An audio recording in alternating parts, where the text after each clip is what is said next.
Se você tem uma Bíblia, quero que abra em Efésios capítulo 4. Efésios capítulo 4. Se não souber onde fica, vá ao início da Bíblia e busque a página. Esta é uma passagem bem tranquila das Escrituras. Eu te prometo, você vai querer marcar isso. Seja no seu iPhone, iPad ou no que estiver usando, encontre um jeito de chegar lá. O que quero falar nesta manhã, e são versículos muito importantes na sua Bíblia, é sobre como passar de ser um infante para ser uma influência. E por incrível que pareça, isso é algo sobre o qual a Bíblia fala bastante. Isso vai ofender alguns de nós aqui, mas por mais incrível que pareça, a Bíblia às vezes vê os seguidores de Cristo no Novo Testamento e fala sobre o fato de como podemos ser infantes e como podemos ser bebês.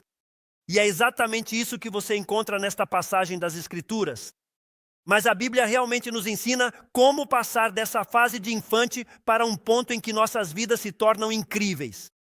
Quanto ao impacto em termos de influência, quando chegarem a Efésios capítulo 4, digam amém. Assim eu sei que vocês estão me acompanhando. Muito bem, não é o ideal, mas eu vou aceitar. Muito bem. Quando você chega a Efésios capítulo 4 e entra no contexto do que vamos ver nesta manhã, a Bíblia literalmente nos ensina que Cristo deu aos seguidores de Cristo certos dons.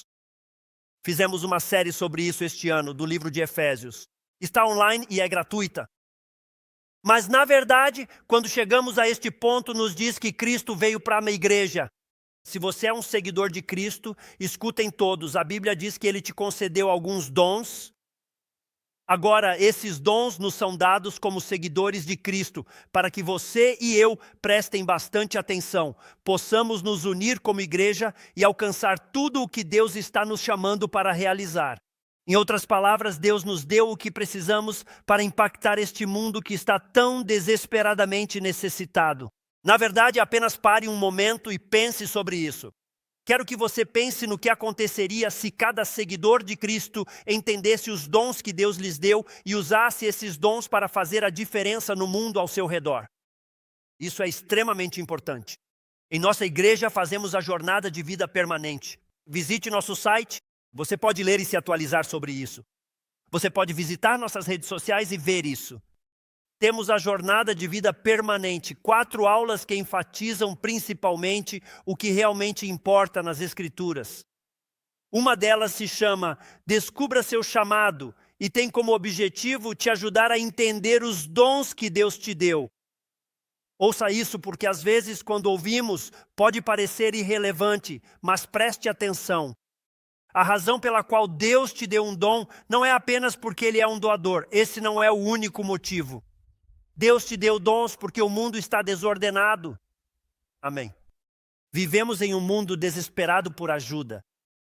Neste mundo que vemos, ao assistir às notícias, nos perguntamos o que está acontecendo. Diante disso, Deus nos diz, o que eu fiz foi formar uma família. Chamei pessoas para a minha família. Isso faz de você um seguidor de Cristo por responder ao chamado dele em sua vida. E ele diz, e te dei dons para que a sua vida possa se associar com outras vidas e começar a fazer a diferença neste mundo desordenado em que vivemos. Por isso é importante. Então, com esse contexto em mente, quero que você note o que está escrito no versículo 13, até que todos alcancemos a unidade da fé. Ele diz, eu te dei esses dons para que juntos alcancemos a unidade da fé e do conhecimento do Filho de Deus, até chegarmos à maturidade, à medida da estatura da plenitude de Cristo. Voltemos ao versículo 14 que diz, assim não seremos mais como crianças levadas de um lado para o outro pelas ondas e arrastadas por todo o vento de doutrina, pela astúcia dos homens e pela habilidade de suas artimanhas enganosas. Agora fala sobre como ser criativos para mentir e dizer coisas falsas usando a mesma linguagem que se usa para se referir a Satanás. O versículo 15 diz, falando a verdade em amor, cresçamos em tudo. Nele, em Cristo, que é a cabeça, todo o corpo, bem ajustado e unido pelo que cada articulação fornece, segundo o funcionamento de cada uma de suas partes, cresce para sua própria edificação em amor. O que ele diz é, e quero que vocês entendam isso, ele diz neste contexto que no meio do que Deus está fazendo, há perigo de engano. Ouçam-me todos nesta manhã. sobre o que vamos falar hoje, no que Deus faz neste mundo, ele adverte sobre o engano. Paulo nos diz que ao buscarmos crescer e amadurecer em nossa fé, para nos tornarmos e sermos tudo o que Deus quer que sejamos e tenhamos, ele diz que temos um inimigo que está tentando impedir que sejamos tudo o que Deus nos criou para ser em Jesus Cristo. A Bíblia ensina, e quero que vocês realmente entendam isso, que os seguidores de Cristo não ignoram as artimanhas de Satanás. Digo a vocês esta manhã, acredito nisso de todo o meu coração. Muitos seguidores de Cristo estão perdendo isso. Ignoram as artimanhas de Satanás. Efésios capítulo 6, versículo 11. Vamos chegar lá este ano. Ao avançarmos pelas séries no livro de Efésios, em Efésios 6:11, fala das artimanhas ou estratégias do diabo. Há uma lição que você encontra na sua Bíblia. Vejam esta lição e advertência. O plano de Satanás é destronar Deus em nossos corações e entronizar o eu. Atenção, não disse entronizá-lo. Disse que o objetivo dele é rebaixar Deus na sua vida e fazer com que você seja exaltado. Esse é o plano, literalmente. Se você se pergunta o que o inimigo busca com a igreja e com as pessoas deste mundo, eu te digo de verdade, aí está a lição. Ele quer que sejamos mais conscientes de nós mesmos do que de Deus. Agora, eu peço a Deus que vocês me escutem, porque vivemos em um mundo obcecado consigo mesmo. E Satanás não pode rebaixar a posição de Deus. Ou seja, ele não pode tirar Deus do seu trono. Então, a estratégia dele é persuadir as pessoas a tratarem Deus como menos do que ele é e a si mesmas como mais do que realmente são. Se você quer saber o que está acontecendo neste mundo e se pergunta por que as pessoas vão às ruas protestar por seus desejos e anseios, é porque o objetivo de Satanás é fazer você rebaixar a autoridade de Deus e elevar a sua própria. É exatamente isso que ele faz. Além disso, ele vence em muitas vidas. Lembremos que Satanás não pode tirar Deus do seu trono, mas ele pode e vai tentar constantemente tirar Deus do seu trono. Ele vai tentar constantemente fazer com que você se eleve e rebaixe Deus. Então quero mostrar a vocês como podemos proteger essa fé que Deus nos deu a todos nós. Ouçam bem, pois aí está o perigo de um culto na igreja às 9 da manhã. Ouçam com atenção, digo isso com muito amor. O perigo é que trazemos toda essa religião conosco. Trazemos todo esse histórico e criação conosco. Se não tomarmos cuidado, vemos a igreja pela nossa própria ideia, ou pelo que o país impôs, ou pelo que seus pais fizeram. Você entra com todos esses preconceitos e agendas. E se você não tomar cuidado, vai perder a causa maior da igreja de Jesus Cristo. E essa causa não é o seu conforto, mas sim a glória dele. Não é apenas a sua bênção, mas a bênção dele, quem ele é e o que ele pode fazer para que ele seja exaltado e nós nos submetamos a ele, não acima dele. É disso que se trata a igreja de Jesus Cristo. Neste trecho, mesmo que seja a sua primeira vez em uma igreja, hoje é um grande dia porque você vai aprender do que realmente se trata a igreja. Há alguns compromissos que você precisa assumir nestes versículos das Escrituras se quiser proteger a fé que Deus lhe deu. Se você andar assim como a Bíblia nos diz, deve fazer certas coisas. Agora, a ênfase dos primeiros 16 versículos de Efésios 4 é sobre a unidade. Não vai aparecer na tela, mas olhe para o versículo 3 e ouça o que ele diz. O versículo 3 diz, preservar a unidade do Espírito, ou seja, manter o que Deus já nos deu. E no versículo 13 está escrito, até alcançá-la. Ele diz, até que todos alcancemos a plena unidade da fé. O versículo 3 diz que devemos manter a unidade, mas o 13 diz que devemos alcançá-la. De certo modo, Deus nos deu o necessário para nos unirmos. Deus nos deu uma unidade. Ele nos deu crenças fundamentais e uma maneira de viver. Ele nos deu dons nos quais viver. Então, há esse sentido de que ele nos deu unidade. Mas você e eu devemos buscar e viver essa unidade. Uma das tensões na Bíblia, isso vai ajudar alguns de vocês, uma das tensões na Bíblia existe uma tensão constante entre posição e prática. Existe uma espécie de tensão constante entre posição e prática. Vou explicar assim. Se você segue a Cristo e confia nele, a Bíblia te chama de santo, certo? Essa é a sua posição. Você é um santo. Mas por outro lado, a Bíblia diz que eu devo viver como um santo. É assim que eu pratico? Agora vou lhes dizer uma coisa, prestem atenção. Se eu fosse até as pessoas mais próximas de você e perguntasse, você sempre vive como um santo? Qual seria a resposta deles? Vamos, me digam. Agora, você é um santo por posição, certo? Deus diz, você está perdoado, lavado, limpo, é um santo, pertence a mim, é um dos meus. Mas na verdade as pessoas próximas, minha esposa na primeira fila, acha que ele precisa mais de Jesus para ser um santo melhor, não? Vêem a tensão entre teoria e prática? É o que ele diz, a unidade da fé, o que precisamos para viver como seus seguidores. Deus nos deu isso, mas agora ele diz que deve haver uma maturidade crescente em nós se quisermos viver essa unidade que ele nos deu. Vamos nos perguntar, considerem isso. Isso é fundamental. Qual é o objetivo da vida cristã? Como seguidores de Cristo, qual é o objetivo disso? Por que segui-lo e nos reunir? Fizemos isso ontem à noite no culto de sábado. Repetimos isso e vocês vão embora. Quase as mesmas pessoas vêm para outro culto e de repente você se depara com isso. Qual que é o objetivo? Ele nos diz isso no versículo 13, como seguidores de Cristo, até que todos nós alcancemos a unidade da fé. E veja o que é essa unidade da fé. O conhecimento, o que Deus nos revelou, o conhecimento do Filho de Deus até o ponto. Entendemos o que Deus fez e faz amadurecendo.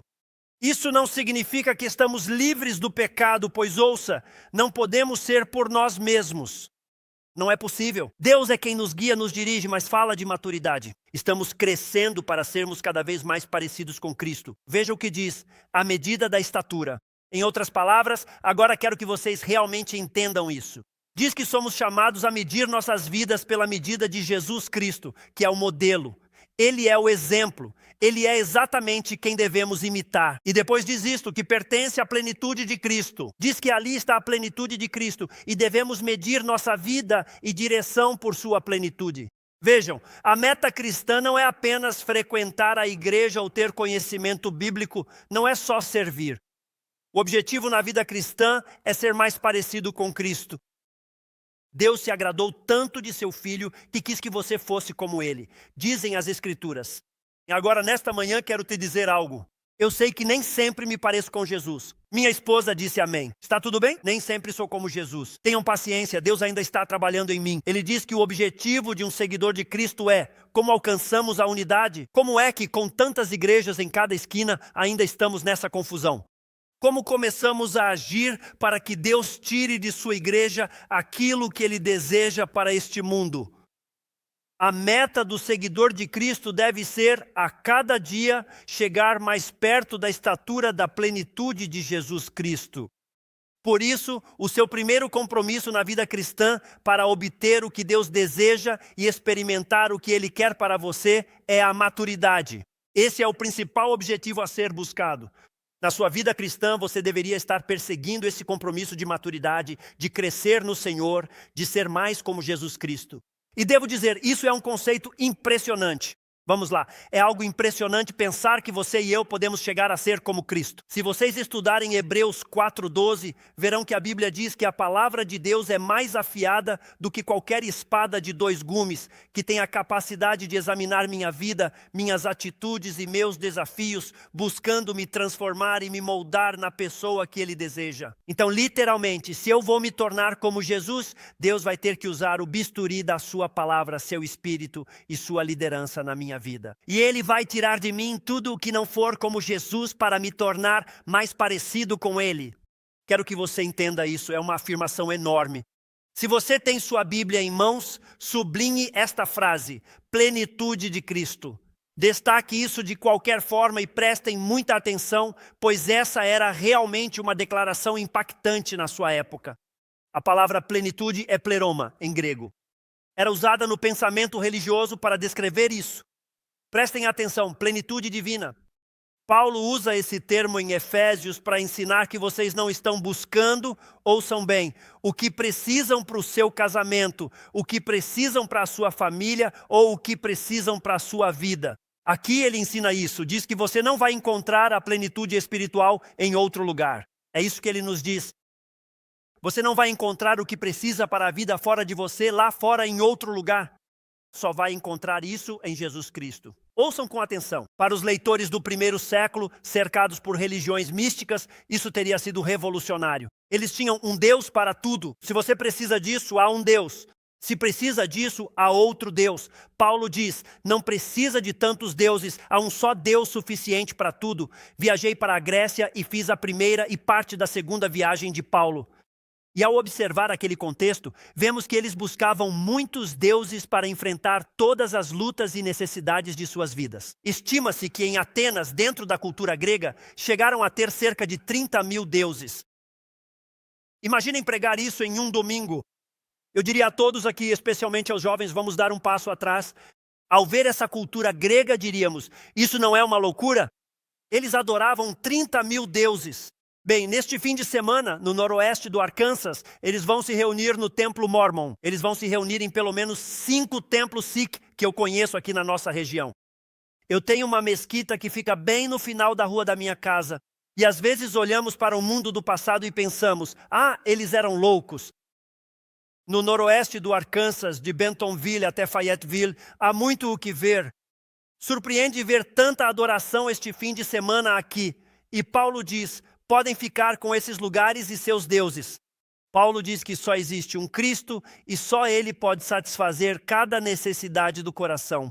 É isso que está dizendo ali, é a plenitude de Jesus Cristo. Agora veja o que diz no versículo 14. Ele diz, por isso, como resultado disso, não devemos mais ser crianças. Já que em Jesus temos tudo, não seremos mais crianças agitadas pelas ondas e levadas por ventos de doutrina, pela astúcia dos homens e artimanhas do erro. O segundo compromisso essencial é a estabilidade, além da maturidade. Ele pergunta, o que deve acontecer em nós? Se a igreja vai ser o que Deus quis que fosse a igreja de Jesus Cristo, deve haver maturidade e estabilidade dentro de você. O versículo 14 diz que assim não seremos mais como crianças. Pense nas crianças, especialmente nos bebês. Elas são instáveis. Por exemplo, quando o bebê começa a andar, você o coloca de pé e o solta. Você o mantém bem firme e diz, aqui estou te segurando. E você pensa, não se mexa, não se mexa. Recua para ele vir até você, certo? Nenhum bebê diz, entendi papai. Nenhuma criança faz isso. Como é uma criança? Você a levanta, firma e de repente ela cambaleia em sua direção. Ele disse, não, nós não somos assim. Um seguidor de Cristo não vive desse jeito. Quando penso nas crianças, a gente pensaria que já saberíamos disso, mas você tem aquela criança de 1 ou 2 anos e sai para comprar enormes presentes de Natal para ela. Vocês, avós, gastam dinheiro demais. Falo isso por causa da minha esposa, mas falando sério, vocês gastam muito com esses bebês. E já viram quando você dá para uma criança aquele brinquedo incrível que ela queria? Ela olha, joga de lado e começa a brincar com a caixa.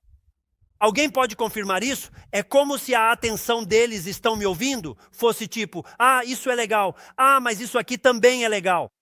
E ele diz, os seguidores de Cristo não vivem assim. Pensem bem, ninguém chama uma criança de lado para dizer, aprenda a dizer é meu, porque alguém pode querer o que você tem. Seja egoísta como estou ensinando. Sei que você só tem 1 ano e meio, mas leve isso a sério. Não deixe seu irmão pegar sua mamadeira, segure firme e diga, é meu. Ninguém faz isso, certo? Para nós isso é algo natural. A Bíblia diz que todos começamos como crianças. Se você segue a Cristo, saiba que todos iniciamos como bebês em uma fase de infância. Aos seguidores de Cristo digo, sejam pacientes com os novos cristãos. Vocês também já foram bebês. Seja paciente, deixe Deus guiá-los e desenvolvê-los. É o plano. A Bíblia diz que todos começam como crianças. Todos começam como bebês dentro da família de Deus, mas não permaneçam assim. Em 1 Coríntios, capítulo 3, versículo 1, veja o que diz. Quero que entendam, ele diz, irmãos, não pude lhes falar como a espirituais. Há coisas que precisam saber, mas não posso ensinar, pois vocês não estão prontos. Tenho que falar como a carnais, como crianças em Cristo, pois não se desenvolveram, não cresceram, nem amadureceram. E é possível que os cristãos permaneçam como crianças em Cristo. E Paulo está nos advertindo. Aqui na cidade, pessoas baterão à sua porta, dirão coisas malucas e tentarão mudar Cristo e a fé. Ele diz que a imaturidade te deixa vulnerável ao que vendem nos noticiários da Fox, CNN ou MSNBC. E ouçam-me, isso os torna vulneráveis diante de pessoas que apenas sobem em uma plataforma, se vestem de determinada maneira, colocam uma placa de igreja e acreditamos que são. Isso te torna vulnerável. A Bíblia diz que o padrão de Deus é que não sejamos crianças, nem continuemos sendo bebês. 1 Pedro 2:2 diz, como recém-nascidos, todo seguidor de Cristo deveria desejar isto. Anseiem pelo leite puro da palavra de Deus para crescerem em sua salvação.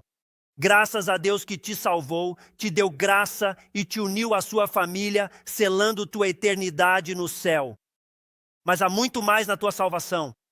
Você deve crescer na minha palavra, porque a minha salvação pode salvar casamentos, pode salvar relacionamentos, pode salvar perspectivas. Minha salvação não só pode te dar o céu, minha salvação pode te dar um pedacinho do céu aqui mesmo na terra, enquanto me segues. Um crente maduro não é manipulado por falsos ensinamentos, nem por tendências culturais, não se deixa levar pelo que vê diante da Bíblia, não é manipulado.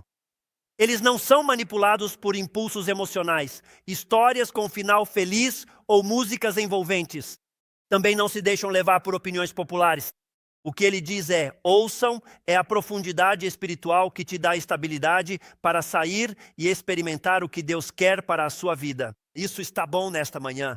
Só estou dizendo, a mensagem é esta. A proteção mais forte contra o engano é a maturidade espiritual. Quero dizer, é isso que a Bíblia está nos dizendo. E alguns de vocês estão perigosamente à beira de permanecer como crianças, de permanecer como bebês, sem avançar na direção que Deus deseja para vocês. E quero dizer isso, pois é a maturidade que cura o cristianismo casual. É a maturidade que cura o cristianismo casual. É como, vou lá e aguento esse pastor, ele fala muito rápido, corre para todo lado, nem consigo olhar para ele, tudo isso. Isso é o que cura. Ou seja, isso te leva ao que realmente importa. Busque estabilidade e cresça no Senhor. Muitos perguntam como? Pela Bíblia. Você tem que começar a ler a Bíblia. Ao pedir para as pessoas lerem a Bíblia, elas dizem, eu tento ler, mas não entendo. Escute, se você não entende algo, continue lendo até entender. É isso que o Senhor queria te dizer. Continue lendo até compreender, e ao entender uma coisa, você entenderá o resto. Continue lendo, continue avançando, continue confiando. Sobre o estudo bíblico, quando você decide, olha, vou aprender a estudar a Bíblia, vou me dedicar a isso orando, buscando a Deus, passando tempo com Ele. E quero dizer isso a vocês. Parte da busca pela maturidade na fé cristã, ouçam bem, não é apenas aprender tudo. Às vezes você precisa aprender a crescer para que Deus te leve ao próximo nível. Ao receber este ensinamento bíblico hoje, você compreenderá melhor as Escrituras e buscará relacionamentos corretos com pessoas que edifiquem sua vida e lhe deem profundidade, mantendo sua responsabilidade. Essa é, na verdade, a razão pela qual realizamos o percurso da vida de permanência em nossa igreja.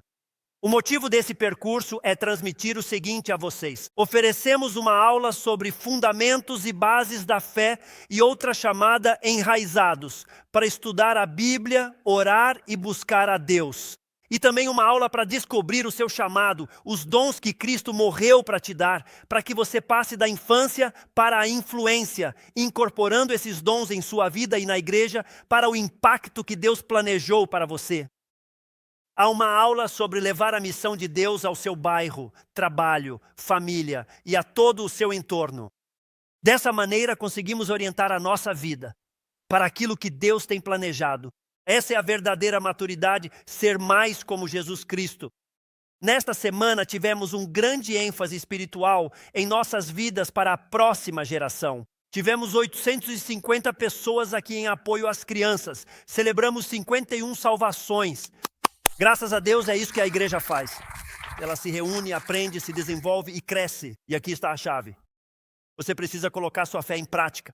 Homem, me escute, você tem que colocar. E por sinal, isso é Paulo. Não estou aqui contando isso para te emocionar, nem para te convencer de nada. Vamos direto à Bíblia. Deixemos que a palavra da Escritura fale. Nos diz que você deve colocar sua fé em prática. E você sabe o que é a verdadeira maturidade espiritual. Ela é medida pela rapidez com que você age em obediência a Deus, mesmo quando se sente desconfortável. Para alguns de vocês, trata-se de sair do pecado, começar a seguir a Deus e fazer o que Ele quer que vocês façam. Para alguns, é romper com sua tradição e religião, aceitando o desconforto de seguir o Deus verdadeiro em vez de uma religião imposta por outros. Acabei de compartilhar as religiões em nossa cidade, mas muitas igrejas são apenas religião. É onde você vai, o que faz e como se veste. É o que você aparenta. Muita da experiência na igreja se concentra em apenas comparecer. Eu lhes digo que isso não é suficiente. O enfoque cristão é vir aqui. E eu lhes digo, isso fica aquém. A Bíblia diz que os cristãos devem buscar a transformação, não apenas se informar. Deus nos chama para a transformação. Quer nos moldar à sua imagem para sermos como Ele. Vejam a descrição de Paulo sobre a imaturidade espiritual. Logo falarei dos seguidores imaturos de Cristo, baseando-me na Bíblia. Vamos lá. O versículo 14 diz que eles são sacudidos de um lado para o outro. Paulo usa imagens que seus destinatários teriam visto. Afinal, eles viviam na costa do Egeu. Então, observariam os barcos lá como a tempestade os atingia e destruía tudo. Então ele usa essa imagem para dizer: a imaturidade gera instabilidade no casamento, cria instabilidade em seus relacionamentos. A imaturidade cria caos em suas igrejas por causa do egoísmo e da instabilidade. Por querer seus desejos em vez da vontade de Deus, ele apresenta esse panorama. Digo mais, não é só instabilidade. Ouçam bem, é perder o rumo e o controle. E um fruto do Espírito é o autocontrole. E um dos frutos do Espírito é estar sob o controle do Espírito. Por isso precisamos entender isso. Significa que facilmente podemos aceitar coisas erradas. Estamos sempre buscando o que há de mais novo. Ele diz, pela astúcia dos homens. A palavra astúcia faz alusão ao jogo de dados, referindo-se àqueles que usam truques. Apresentam seu erro com astúcia. Os homens usarão mentiras engenhosas para que você aceite seus métodos. Por meio de maquinações enganosas, os falsos ensinamentos costumam incluir Jesus. Os falsos ensinamentos costumam incluir Jesus para se aproximar, dizendo que também o amam, mas tentam afastar você da plenitude de Cristo que a Bíblia ensina, buscando que você se desvie enquanto fingem devoção. Mas você chega a isso quando sua Bíblia diz: a plenitude em Cristo e não é necessário mais nada. Homem, você realmente recebe Jesus, ou melhor dizendo, Jesus realmente conquista você. Você recebe tudo o que precisa para viver, tudo o que Deus te chamou para viver. Este aviso está na sua Bíblia. O fato de alguém subir ao palco com uma Bíblia na mão não significa que venha de Deus. E o diabo sabe que se ele conseguir enfraquecer a igreja, isso vai dificultar a causa de Cristo em todo o mundo. Paulo sabia disso. Agora Paulo escreve à igreja em Éfeso. Lembrem-se de que ele deixou um espaço em branco para que fosse para todas as igrejas, embora esteja se dirigindo a Éfeso. Ele já foi embora e por isso escreve esta epístola da prisão. Ele escreve isso na prisão. Ouçam bem, ele esteve em Éfeso por 3 anos e meio. Esse foi o período mais longo que passou com uma igreja. Ao deixar essas pessoas que amava, segundo Atos 20, ele reuniu todos os líderes ao seu redor. Digam amém para eu saber que estão ouvindo. Paulo falava com os líderes das igrejas e em Atos 20, ouçam o que ele diz a eles.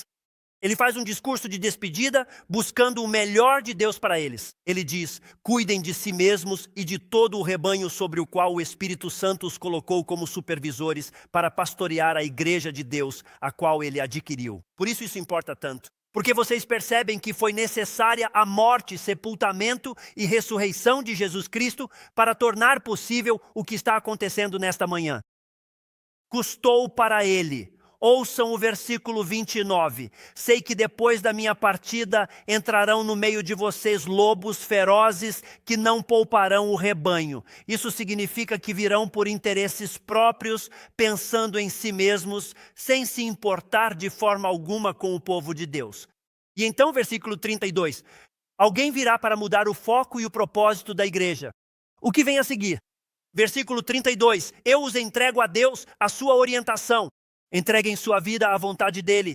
Pessoal, a Bíblia diz isso, nós ensinamos isso neste estudo. A Bíblia diz que Deus pode fazer muito mais do que vocês poderiam imaginar. E agora eu os entrego a Deus.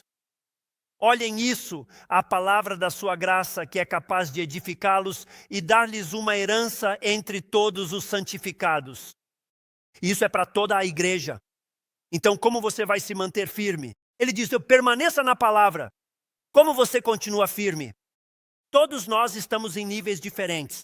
Para que eu aprenda e me desenvolva, talvez eu precise de mais do que outros na família para crescer. Mas Deus não diz que todos nós estamos em igualdade. Em igualdade de condições, Ele diz que todos estamos edificados sobre a plenitude de Jesus Cristo. Então, o que fazemos é buscá-lo. Ele revela o que eu preciso agora na minha vida e, ao mesmo tempo, revela a você o que você precisa para a sua própria vida. Ao caminharmos plenamente para crescer de acordo com o plano de Deus, de repente nos transformamos juntos naquilo que Ele deseja e o impacto se torna incrível. Então quero lhes dizer algo, quero que escutem com atenção. Esta é uma das declarações mais contundentes. É uma das maiores declarações que você jamais ouvirá. Cristãos que negligenciam a Bíblia não podem amadurecer. Seguidores de Cristo que negligenciam a Bíblia dizem, amo Jesus, mas ler e estudar é muito difícil. Escutem, os seguidores de Cristo que negligenciam a Bíblia não amadurecem. Ele fala sobre nossa atividade. Qual é essa atividade? Ouça, comprometa-se com o crescimento.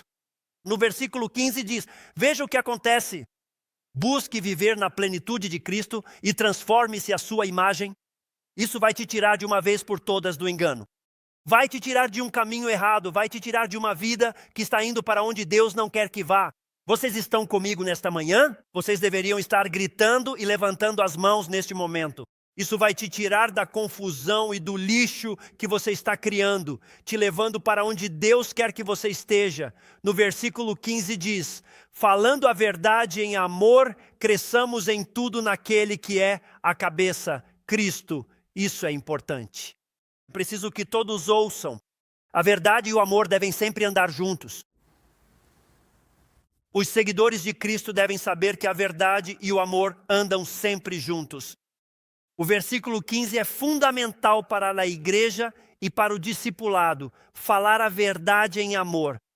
Ele está dizendo, igreja, escutem-me, pois a verdade sem amor se torna dureza. O amor sem verdade se torna concessão.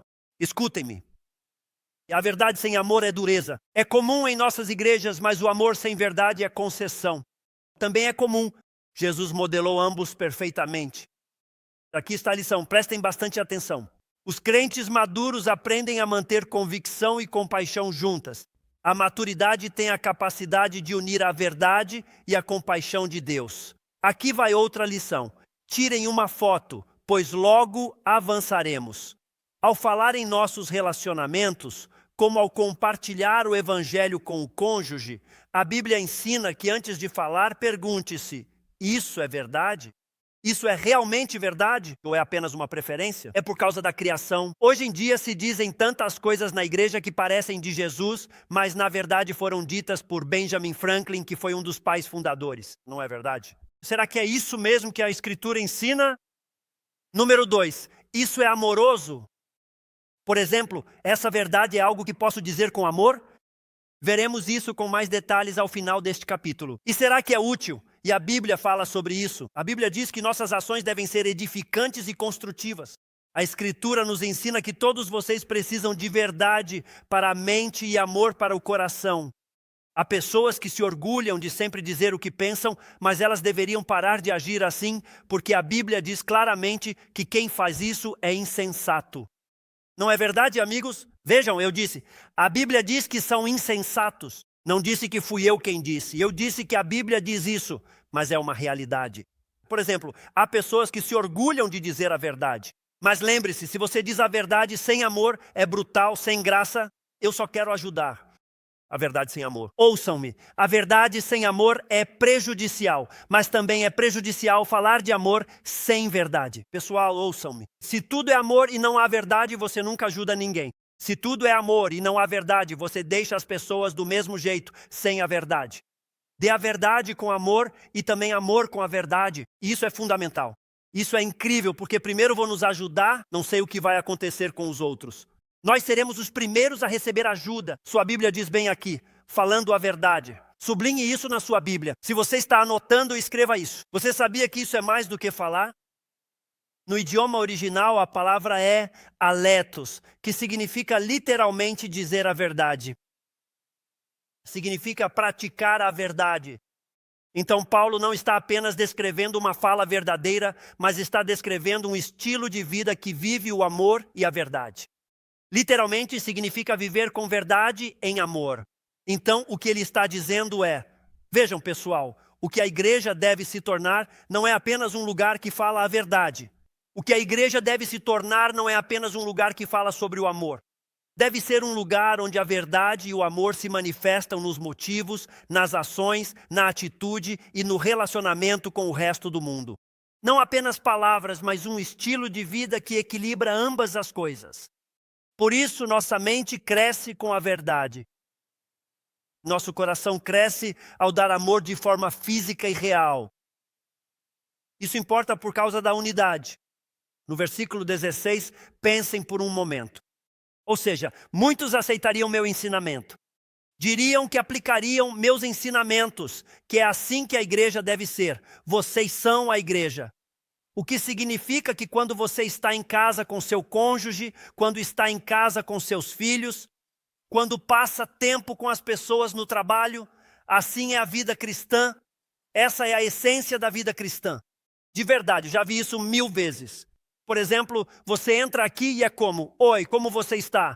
Que bom te ver. Você é tão gentil, transbordando doçura. Alguém confirma isso? Depois você entra no carro e pergunta, onde você quer almoçar? Não sei, tanto faz. Onde você quiser ir? Tudo bem, vamos aqui. Não quero ir, mas você disse que sim. Vamos. Não finjam que não sabem do que estou falando. Nunca aconteceu na minha casa, mas me contaram, então quis compartilhar. Tenham em mente que isso foi escrito há 2000 anos. Agora, o que Paulo está dizendo é que você quer vencer. Ao longo da vida você precisa amadurecer em todos os aspectos. E então ele faz isso. Paulo descreve o corpo, é assim que interagimos. Vejam o que ele diz. Ele diz que somos unidos por cada ligamento de apoio, diz o versículo 16. Médicos gregos já escreviam sobre como os ligamentos estabilizavam o corpo na época de Paulo. Ele deve ter lido sobre isso, pois usa uma linguagem sofisticada para ilustrar a realidade espiritual. O ponto é este: uma conexão saudável produz um crescimento saudável. Essa é a lição que ele está nos ensinando. Uma conexão saudável produz um crescimento saudável. Vamos parar um momento nesse ponto. Paulo fala sobre como o corpo cresce e se desenvolve, é assim que ele melhora. E fala sobre como cada parte do corpo depende da outra para que o corpo cresça. Em outras palavras, no casamento, o homem depende da mulher e a mulher depende do homem se quiserem crescer juntos. Filhos e pais devem trabalhar juntos. Todos devem refletir Cristo em cada relacionamento para serem o que Deus deseja. Como diz o versículo 16, de quem todo o corpo, bem ajustado e unido por suas articulações, segundo a função de cada parte, o corpo cresce e edifica a si mesmo em amor. Diz que cada parte física contribui, então me escutem. Em outras palavras, se eu quero um casamento saudável, preciso contribuir para a vida da Amy. E a Amy precisa acrescentar algo à minha vida. Devemos pegar os dons, as habilidades e os talentos que Deus nos deu e equilibrá-los um com o outro. Porque estou cansado de agirmos de uma forma na igreja e de outra em casa. Se você triunfa em casa, pode triunfar em qualquer lugar na vida cristã. Vamos aplicar isso a toda a nossa vida e a todo o nosso relacionamento. Só quero que vocês vejam isso. E então vocês sabiam que o seu corpo tem mais de 30 trilhões de células? Algo incrível, não é? Parecemos normais, mas abrigamos 30 trilhões de células. Ontem à noite, uma mulher grávida me disse que tinha 60 trilhões de células dentro dela. Respondi que, embora eu não seja médico, provavelmente ela estava certa. Você sabia que cada célula tem 3 componentes principais? Acho interessante que existam o Pai, o Filho e o Espírito Santo. E em uma célula há 3 componentes fundamentais. Você tem a membrana celular, o núcleo e o citoplasma, e cada um contribui. Escute, se você está saudável e se sente bem agora, é porque suas células colaboram para produzir o que é necessário. Seu corpo depende de todas essas células. Pense nisso, 30 trilhões de células colaborando entre si. O que ele diz é o seguinte: para que os cristãos impactem o mundo como Deus deseja, devemos usar os dons, talentos e habilidades que Deus nos deu, nossa perspectiva e atitude, e uni-los sob o controle do Espírito de Deus para que nos tornemos aquilo que Deus quis que a igreja fosse. E isso se aplica a tudo. Quero dizer, eu preciso ter um testemunho. Pense bem, estou aqui enquanto meus filhos crescem e ensino toda semana como Deus pode mudar sua vida. Se eu chego em casa com a Amy e isso não se reflete na realidade, meus filhos vão se perguntar: será que há verdade no que ele diz? Isso precisa ir para casa comigo. Todos devemos amadurecer para crescer e contribuir para o desenvolvimento mútuo. O propósito de Deus para você na família é o objetivo que tem para você o mesmo Deus que te salvou. Comprometa-se. Se você é um seguidor de Cristo e se pergunta: o que Deus quer de mim? Ouça com atenção. É que você se comprometa com um crescimento incessante sem hesitar. Frequentemente digo à nossa equipe: precisamos levar esta igreja da fase de venha e veja para a de venha e morra. Uma coisa é dizer: vou ver o culto e o pregador para decidir se entro. Isso não é a igreja. Precisamos levá-los ao venha e morra, renunciar a si mesmo e aos seus planos para viver os de Deus, saindo do trono para colocá-lo no lugar de destaque. Assim verão o que Deus pode fazer em casamentos, famílias e vidas e a diferença que Ele faz. É isso que Paulo nos ensina aqui. Ele diz: esse é o meu objetivo para vocês. O sinal de maturidade espiritual é buscar a Deus pelos seus planos, não pelo nosso conforto e conveniência. Vocês entendem o que estou dizendo? O verdadeiro sinal de maturidade espiritual é buscar em Deus os seus propósitos e os seus planos, com a minha atitude, com os meus recursos, com os meus dons e habilidades, e não buscando o meu conforto nem a minha conveniência. Se eu busco o meu conforto, faço o que Satanás quer, tiro Deus do trono e coloco a mim mesmo. Mas esse não é o plano de Deus. O plano dele é tirar você do trono e ocupar esse lugar. Deus pode fazer mais na sua vida em um instante do que você faria em toda uma vida. Ele nos ensina e nos mostra isso. Vou te dizer por que isso é importante. Já estamos quase terminando, então vamos lá. Vou te mostrar o porquê no final do versículo 16. Olhe só, quero que vejam isso porque alguns têm uma ideia errada da igreja. Vou mostrar o que a Bíblia diz. Não é uma história bonita nem momentos emocionantes. Vamos passar verso por verso pela palavra de Deus. Versículo 16. Ele literalmente diz que o corpo, preste bem atenção nisso, causa o crescimento do corpo. Se você diz: preciso de ajuda no casamento, preciso melhorar urgentemente. O que a Bíblia diz? Você inicia o processo. Diz que causa o crescimento do corpo. É uma teologia extraordinária. Cristo dá o poder e os crentes participam do crescimento mútuo. Veja, Deus planejou, ouça-me, Deus planejou o discipulado para que fosse relacional, não individual. Deus planejou o discipulado para que fosse relacional, não individual. Uma das principais maneiras pelas quais Deus trabalhou para tirar o egoísmo de Chris Dixon, você está me ouvindo? Ele usou o Espírito de Deus, claro. A palavra de Deus também usou Amy Dixon. Pode ter certeza disso, porque enquanto eu me esforçava para ser egoísta e permanecer no meu próprio trono, continuava esbarrando nela. Posso ouvir um amém para isso? Continuava batendo na parede da Amy e Deus me dizia: Chris, escute, não se trata só de você. Você tem mais coisas para pensar e processar aqui. Você tem um propósito maior do que você mesmo. Existe outra pessoa. E eu tive 3 filhos. Ajuda-me em nome de Jesus. Vamos lá, não é? E ele está dizendo que é relacional, não individualista. Muitos cristãos acreditam que crescer espiritualmente é algo privado. E isso não é bíblico. Paulo relaciona isso à saúde de todo o corpo. Por isso é tão importante para vocês pegarem seus dons e talentos e dizerem: vou colocá-los a serviço da causa de Cristo. Vou me envolver sem desistir, sem duvidar. Vou crescer naquilo que Deus quer que eu seja, para que a igreja veja o que Deus está criando e não apenas o que as pessoas fizeram na igreja comum que está nas nossas esquinas. Paulo usa uma palavra estranha ao dizer unidos juntos. Não consigo pronunciar essa palavra grega, então nem vou tentar.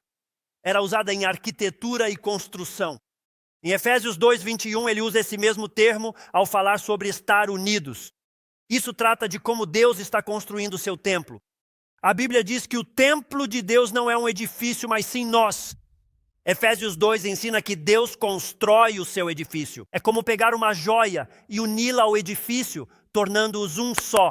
Ela está tão entrelaçada no edifício, os dois se tornam um só. Deus une quem vem a Cristo em seu edifício, a obra que Ele constrói para o mundo e a eternidade. Quando você confia em mim, conecto você à minha obra para realizar o que desejo no mundo. Não perca isso. Ele usa o mesmo em Efésios capítulo 4. É uma metáfora diferente, mas é a mesma verdade. Deus não cria cristãos isolados, mas pessoas conectadas. Eu pego o que Deus me ensina e te dou. Você compartilha o que Deus te ensina, usa seus dons e capacidades e de repente passamos a conviver e aparar as arestas que Deus quer eliminar. Começamos a nos integrar, unidos em um mesmo propósito e rumo ao mesmo objetivo. E então, o mundo vê não a criação do homem, mas o que Deus pode criar. Esse é o verdadeiro propósito da Igreja de Jesus Cristo. Deus te chama para usar seus dons, talentos e recursos para impactar as nações, mostrando como Ele transforma vidas e age para a sua glória. Mas quero que você ouça isto. Ocasionalmente, uma célula no seu corpo se torna egoísta. Ocasionalmente, uma célula no seu corpo, dessas 30 trilhões de células, para de doar, para de compartilhar e só recebe. E o que essa célula faz é receber, receber, receber e continuar recebendo. Ela fica cada vez maior. Na medicina temos um nome médico para isso. Chama-se câncer. É exatamente assim que as células do seu corpo agem ao criar o câncer. O que Paulo ensinou há 2000 anos prova que somente o Espírito de Deus inspirou este livro e não a vontade de um homem. Quando os membros do corpo de Cristo se tornam egoístas e impõem seu próprio espírito e buscam seu próprio benefício, como isso me agrada? E que Deus nos ajude em nome de Jesus. Avaliamos isso no Facebook. Ajuda-me, Jesus. A Bíblia diz que isso é um câncer para o corpo e te torna suscetível a propósitos falsos para a Igreja de Jesus Cristo. Mas ele nos diz algo. A música vai começar. Não terminei, mas estou perto. Aqui vamos nós. No versículo 16, ele nos diz algo incrível e enfatiza. Usa Cristo ao encerrar o versículo 15. Ele começa o versículo 16 dizendo de quem? Ele está falando de Cristo. Veja o que ele nos ensina. Ele diz, é assim que o corpo cresce. Então, como começamos a nos mover? Como começo a direcionar minha vida de uma forma que ajude meu casamento? Como começo a direcionar minha vida de uma forma que ajude minha família? Como começo a direcionar minha vida de uma forma que ajude você? Como começo a direcionar minha vida de uma forma que dê glória a Deus? E é isso que ele diz. Você recebe isso dele. Você recebe isso dele. Ouçam bem, aqui está a lição. A atividade sem intimidade com Cristo produz exaustão em vez de crescimento. Em outras palavras, estou trabalhando no meu casamento, mas não estou ouvindo a voz de Deus. Não estou buscando a Cristo. Não deixo que Cristo me molde a sua vontade, o que esgota o relacionamento. Tento consertar meu lar, faço tudo certo e cumpro o que devo, mas não em Cristo. Não vem dele nem cresce disso. Mas sabe o que realmente faz isso? É exaustão. Eu estou tão cansado, já me cansei disso. Já não quero mais lidar com isso. Cara, já me cansei disso. E é exatamente isso que a Bíblia diz que isso produz. É exatamente o que diz. Nos diz que programas e estratégias não geram vida espiritual. O crescimento real vem apenas da nossa conexão com Jesus Cristo. Então aqui está a lição. Mas, cara, te digo, agradeço a Deus por poder ensinar. Isso é bom. Isso é bom. Isso é útil. Isso vai direto ao centro dos relacionamentos. Ouçam o que ele nos ensina. Ele diz, a situação é esta. Quer relacionamentos melhores e mais impacto na vida? A maturidade é o objetivo. Maturidade é o objetivo. Você tem que crescer. Você tem que crescer. Você tem que crescer. Ele diz, a estabilidade é o resultado. Ao crescer e se desenvolver em Cristo, você terá estabilidade. E deixem-me dizer como alguém que veio a Cristo em 94 à beira do divórcio. Graças a Deus pela estabilidade que o Senhor trouxe à minha vida em momentos difíceis. A maturidade é o objetivo. A estabilidade é o resultado. Verdade e amor. Como interagimos, falamos, nos tratamos, nos conduzimos. Esse é o caminho. Mas me escute com atenção. Só Cristo é a fonte. Só Cristo é a fonte. É aí que começa. Então ele me desenvolve. Ele cria isso e faz a diferença. Então eu te pergunto, você conhece bem a sua vida? Eu não. Você conhece as suas circunstâncias? Eu não. Me escute com atenção. Esta é a questão nesta manhã. Cristo é a sua fonte, ou seja, Cristo é realmente a sua fonte. Você está buscando a plenitude de Cristo? Deus, o que queres me dizer? O que queres ajustar em mim? O que queres tirar de mim? O que queres colocar em mim? E quando você começa a buscá-lo e ele age, então a mudança logo começa a acontecer. E você não recebe apenas informação, você recebe transformação.